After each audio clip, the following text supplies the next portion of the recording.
Bien, continuando con nuestros procesos que vamos a utilizar en la investigación científica que vamos a realizar, vamos a hablar ahora de los procesos cognitivos. ¿Qué son los procesos cognitivos y además cuál es su utilidad y cómo lo vamos a utilizar durante nuestro proceso de investigación científica?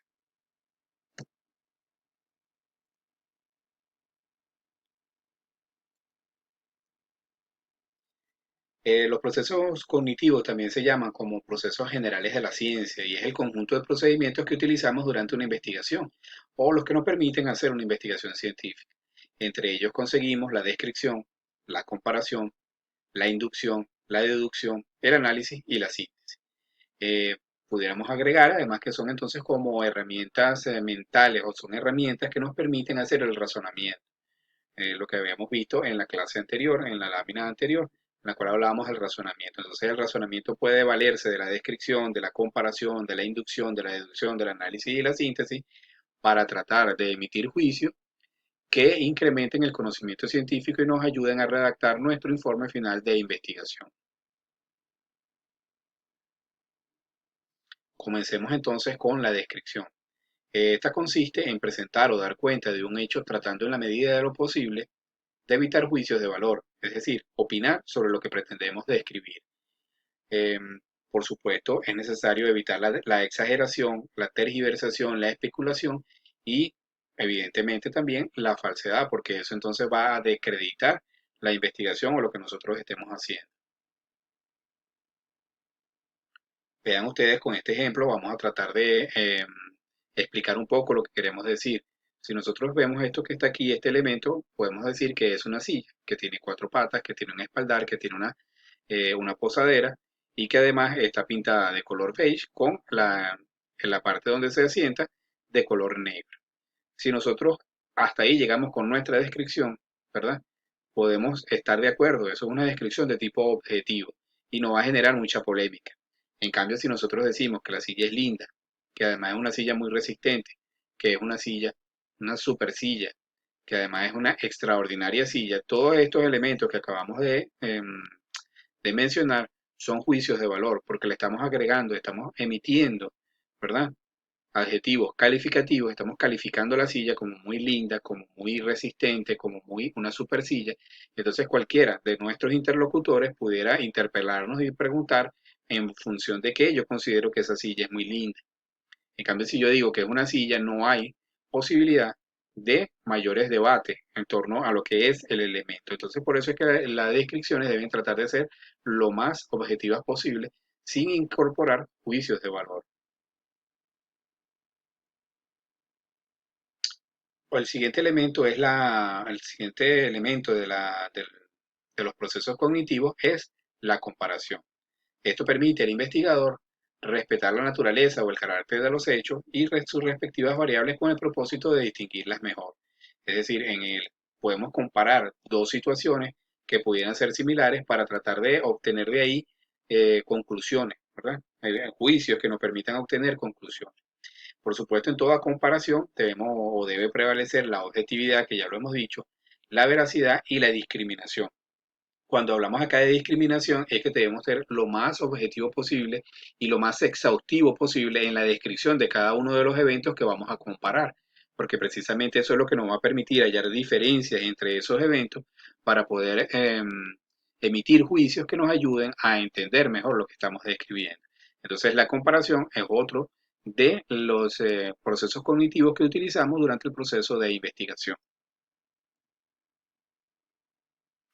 El otro proceso cognitivo que utilizamos y utilizamos con bastante frecuencia es el razonamiento de tipo inductivo. Entonces el razonamiento es un proceso intelectual, como ya vimos, ¿verdad? Ya de esto hemos discutido un poco en clase y es lógico a través del cual con, con los argumentos obtenemos conclusiones a través de un primer conjunto de elementos que conocemos como las premisas, es decir, obtener conclusiones a raíz de las premisas. Sin embargo, lo que nos dijimos en esa primera parte de la clase es que este razonamiento, este proceso de generar nuevos enunciados a través de las premisas, ¿verdad? Conclusiones obtenidas a través de las premisas, puede ser de diferente tipo, puede ser de tipo inductivo, puede ser de tipo deductivo, analítico o sintético.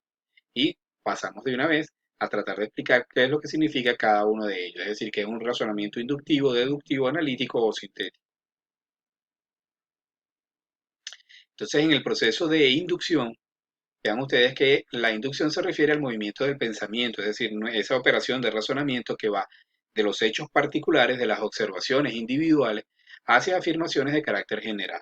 Entonces lo que hacemos es que hacemos observaciones, experimentos, obtenemos resultados, formulamos hipótesis, de ahí leyes y teorías. Esa es la manera como vamos del pensamiento de las observaciones a las teorías.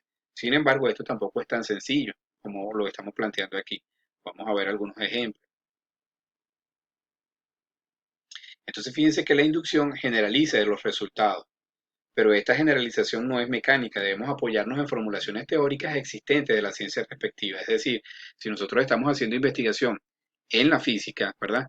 Vamos a tener que, para poder hacer generalizaciones de los fenómenos físicos que estamos observando, debemos valernos de un conocimiento, y ese conocimiento es el conocimiento de la física, es decir, debemos manejar teoría de la física para poder hacer generalizaciones de la ciencia. Esto es lo que normalmente nosotros no hacemos o no queremos hacer. Creemos que con observar un resultado, una tabla de gráficos o una tabla de resultados, vamos a obtener las respuestas. No, las respuestas se obtienen entre los resultados y la relación que existe con el conocimiento teórico, que es el que nos va a producir esas nuevas conclusiones. Entonces, este proceso produce un salto en el conocimiento porque no nos quedamos con los hechos particulares, sino que buscamos una comprensión más profunda en las síntesis relacionales, es decir, en esas asociaciones con otros eventos similares que nos permiten entonces incrementar el conocimiento. Era lo que decíamos de esos razonamientos inferenciales en la clase anterior, en las láminas anteriores. Debemos entonces producir hipótesis, leyes, teorías que vamos a probar nuevamente en la práctica. Pero para eso entonces debemos valernos del conocimiento que tenemos, de la teoría que tenemos, para incorporarla en esas relaciones que estamos estableciendo nuevas. Y eso es lo que va a generar un salto cualitativo en el conocimiento, porque vamos a producir un nuevo conocimiento. Entonces, en el razonamiento inductivo, para llegar a la formulación de una ley definitiva, el pensamiento recorre diversas etapas, entre las que se distinguen las siguientes. Primero, la observación de los hechos. Como lo dijimos, observamos los hechos tal como van sucediendo, para luego formular una serie de hipótesis, experimentamos esas hipótesis para verificar que realmente se cumple con esa hipótesis que hemos planteado, para luego hacer una formulación de una ley definitiva. Esa es la manera como se va produciendo o cómo se va incrementando la ciencia. Entonces debemos experimentar nuestra hipótesis para poder comprobar que realmente funciona. Entonces, algunos ejemplos para tratar de explicar lo que hemos dicho hasta ahora. Si nosotros nuestras observaciones nos llevan a la afirmación de que Kevin es un adolescente y dejó de crecer a los 18 años. Luis es un adolescente y dejó de crecer a los 18 años. María es una adolescente y dejó de crecer a los 18 años. ¿Cuál sería nuestra hipótesis de trabajo? Aquí entonces las observaciones individuales es que Kevin dejó de crecer a los 18, Luis dejó de crecer a los 18 y María también dejó de crecer a los 18 años. Y los tres tienen en común que son adolescentes. Entonces evidentemente la hipótesis es que los adolescentes dejan de crecer a los 18 años. Una vez que nosotros formulamos eso como hipótesis, debemos entonces desarrollar experimentos para comprobar que esa hipótesis es real y que se cumple en todos los casos. Una vez que conseguimos que que se cumpla esta ley en todos los casos, es que podemos formular entonces una ley general. Y diríamos entonces que los adolescentes dejan de crecer a los 18 años.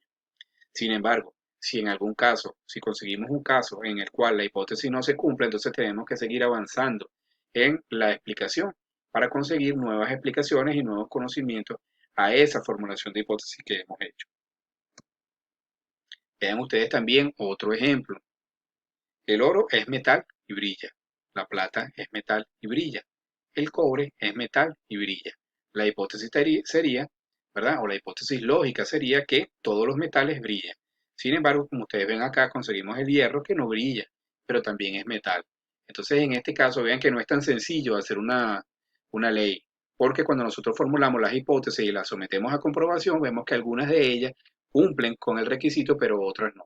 Entonces, en la medida que vamos consiguiendo elementos que no cumplen con nuestra hipótesis, eso entonces nos hace reformular o replantearnos nuestra teoría para poder conseguir nuevas explicaciones y nuevos conocimientos. Vean ustedes también acá otro ejemplo. Luisa es mujer y ha sido infiel. Patricia es mujer y ha sido infiel. Carmen es mujer y ha sido infiel. ¿Cuál sería aquí la secuencia o la hipótesis de investigación? Bueno, que todas las mujeres son infieles. Sin embargo, sabemos que esto no es cierto.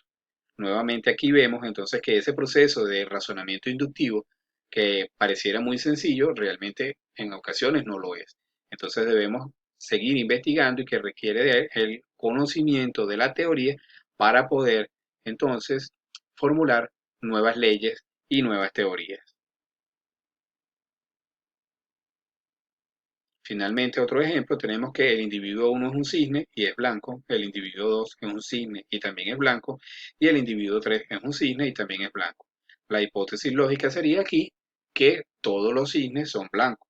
Sin embargo, como podemos observar en la foto, tenemos un cisne negro.